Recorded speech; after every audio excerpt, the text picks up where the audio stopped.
Hello my loves, welcome back to my channel. I hope you all are doing well. Today we're going to be talking about the newest dupe from e.l.f. Cosmetics, their Halo Glow Beauty Wands. I don't think it's any secret that these are intended to be a dupe for the Charlotte Tilbury Beauty Light Wands. So today I'm going to be giving you my first impressions of the products, swatching them for you all, and telling you all if I do think they are in fact dupes for the Charlotte Tilbury products. If you guys like this video, if you find it helpful, please consider giving it a thumbs up. If you like product reviews, makeup tutorials, all that fun stuff, then please consider subscribing to my channel. I would love to have you back. And without further ado, let's go ahead and get started. Alright, so let's go ahead and get the nitty-gritty stuff out of the way first. These retail for $9 and you get 0.33 ounces of product, which is very close to the amount of product that you get in the Charlotte Tilbury Beauty Light Wands, which have 0.41 ounces of product. The Charlotte Tilbury Beauty Light Wands retail for around $42 on Sephora's website, so a huge difference in the price. In terms of packaging, the Halo Glow Beauty Wands from e.l.f. are very similar to the Charlotte Tilbury. They are a bit smaller, but they do come with that sponge tip applicator that Charlotte Tilbury is known for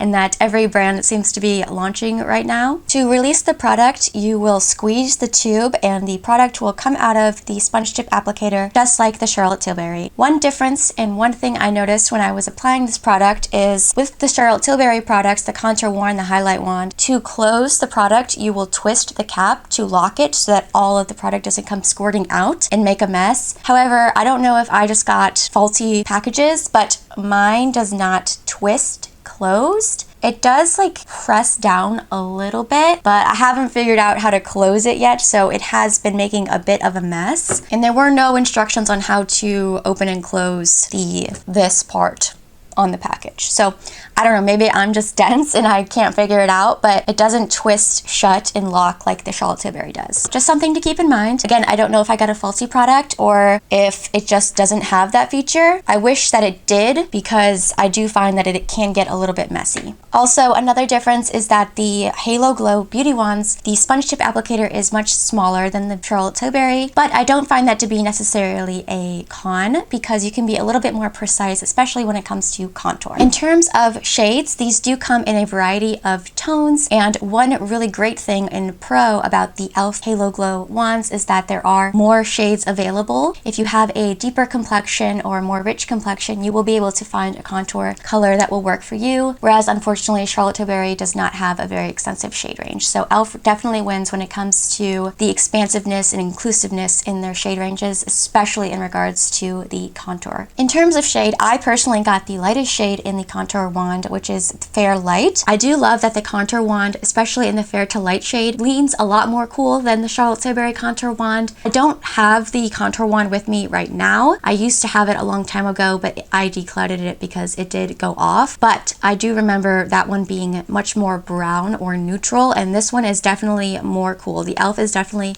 much more cool, which I find to be really nice for carving out the face and the cheekbones, especially because a shadow on your face is going to be more cool toned, more gray, but it doesn't look unnatural on the skin, which I do appreciate. In the Halo Glow Beauty Wand in the blush, I got Rose You Slay, which I feel is supposed to be a dupe for Pinkasm from Charlotte Tilbury. I also really love the shade of Rose You Slay. It is the most beautiful pinky sheeny blush ever. And then in the Illuminator, I got Champagne Campaign, which is the lightest shade in the highlighter as well. I love the color. It's a true champagne, perhaps a little bit more warm or golden than the Charlotte Tilbury highlighter wand in Spotlight. In terms of application, I tried multiple ways of applying them. I used a brush, a sponge, and my fingers. So starting off with the contour wand with the brush, I did find that, okay, let's rewind.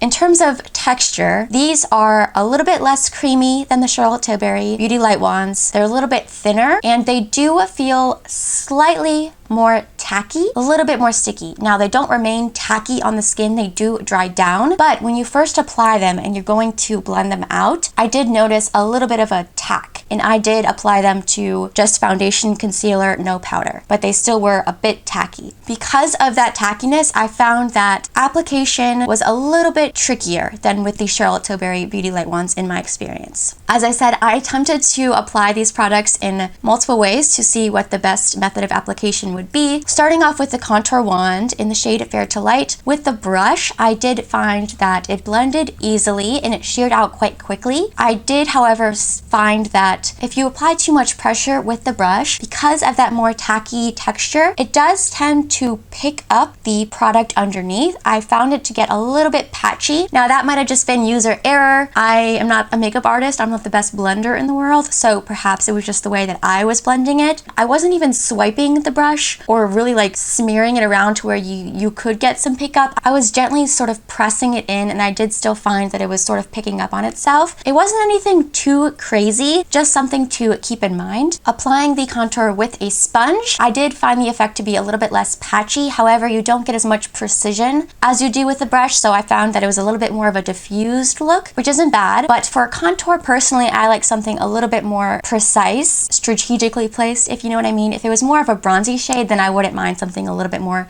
diffused and blown out. But the surface area of it is so much bigger, you're gonna get a little bit more of a diffused look. So if that's what you're going for, I would definitely recommend using a sponge. It did shear out relatively quickly with the sponge, and I do feel as though the sponge soaked up a little bit of the product, which is normal. Sponges are porous, they are able to soak up product. So since this is more of a liquidy formula, it is going to be absorbed into something like a sponge. The same can be said for the application when it comes to the blush. I tried half of my face with a brush and half of my face with a sponge. Again, with the brush, I felt like it blended out pretty easily, and it did sheer out just like the contour. However, I feel like the sponge was a little bit better at diffusing the edges. With the brush only, I felt like it was a little bit too stark of an edge. I wasn't able to get that really smooth gradient that you can get with a sponge. Finally, with the highlighter, this was the last product that I applied, and actually I feel like with the highlighter I was finally starting to get the hang of this product, and I did find my favorite method of application, which is fingertips. There's something about the heat of your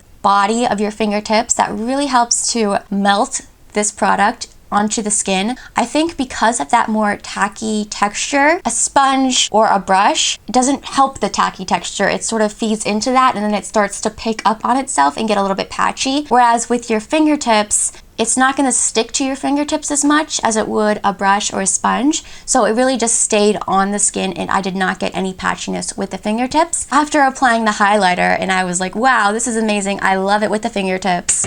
You definitely get the punch. You get the blurred out, blended out, diffused look. It was all that I was hoping it to be with my fingertips. I went back in with the blush and the contour, dotted it on my face where I felt like I needed a little bit more pigment, or where there was a little bit of baldness, patchiness, blankness, and blended it out with my sponge, just tapped it in gently, and I do feel like it really helped, and it did blend out really nicely, and it looked so good. The finish on the face is beautiful. The blush in Rose You Slay, beautiful glow. So it's really gonna make your skin look super healthy and reflective. Doesn't overly emphasize texture on the skin. It doesn't exaggerate the pores, which I was a little bit worried about because sometimes glowy blushes, glowy products can be a little bit texture enhancing. This definitely doesn't blur any texture, you know, it's still like a highlighter product, but it doesn't overly emphasize them and make your skin look super porous. So I do appreciate that, and again, I love the color. I was not expecting this, but my favorite has to be, I think, the Halo Glow highlighter, because this is just so beautiful. It gives a big impact. I'm a person that really likes highlighter. I know it's not super trendy right now, but I personally love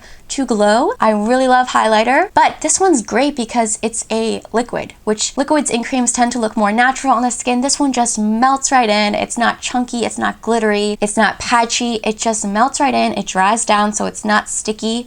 My hair doesn't feel like it's going to, I mean, it's sticking to my lip gloss, but it's not sticking to my cheeks. So I really love how these dry down, but they still retain that super glowy finish. They look so healthy on the cheeks. They are glowy, but they're not greasy or oily. So I feel like they're going to work for a wide variety of skin types. If you have combo or even oily skin, I think you could make these work because, again, they're not super emollient. They do dry down and they are more thin. The highlighter and the blush are definitely the most glowy. The contour does not have any shimmer in it, which is great because a shadow usually isn't shimmery. So it makes sense that they wouldn't add shimmer to the contour wand. These products are a little bit more sheer in terms of pigment. So if you do have a little bit of a deeper complexion, or you really just want a very punchy color, a really punchy effect, then you're gonna have to build these up a couple times because they are a little bit more on the sheer side, which I don't mind. So it's not a deal breaker for me. So yeah, guys, overall, I'm really impressed. I'm gonna start with the positives because I do think this is a really beautiful product, and e.l.f. just is so awesome at offering affordable alternatives to really hyped up and viral products and really expensive products. I mean, Charlotte Tilbury is not cheap, and not everyone can afford to spend $42 on contour or blush or a highlighter. I mean, that's crazy. You could get so many groceries with $42. So I do love that e.l.f. offers these options at a much more affordable and manageable price tag. I think the product itself performs really well, and I am obsessed with the effect that it gives on the skin. I think it's really beautiful. A couple things to keep in mind, like I said, it is a little bit more tacky, so application can be a little bit more finicky. It can get a little patchy if you're not careful. Another thing to keep in mind is that these are not super pigmented, so you're going to have to build them up a little bit, which can be a positive or a negative thing depending on your preferences. The third thing to keep in mind is that I don't know if it's just me, but I cannot figure out how to make them close, so I feel like the packaging can get a little bit messy. Those are my only three critiques: the tackiness / patchiness, the sheerness, and the messiness. Other than that, I love the effect, I love the tones, I love the colors. I feel like if you apply it in the right way with your fingertips, for me personally, it's very easy. It does layer on itself and it looks super natural. And I do love how it feels on the skin. It doesn't feel super heavy. So yeah, I would love to know what you guys think of these. Are you thinking about picking them up? How do you feel about dupes? How do you feel about e.l.f. kind of becoming the new dupe brand? Have you tried these? What are your thoughts? I would love to hear. If you enjoyed this video, please give it a thumbs up. Don't forget to subscribe to my channel, and I will catch you guys in the next video.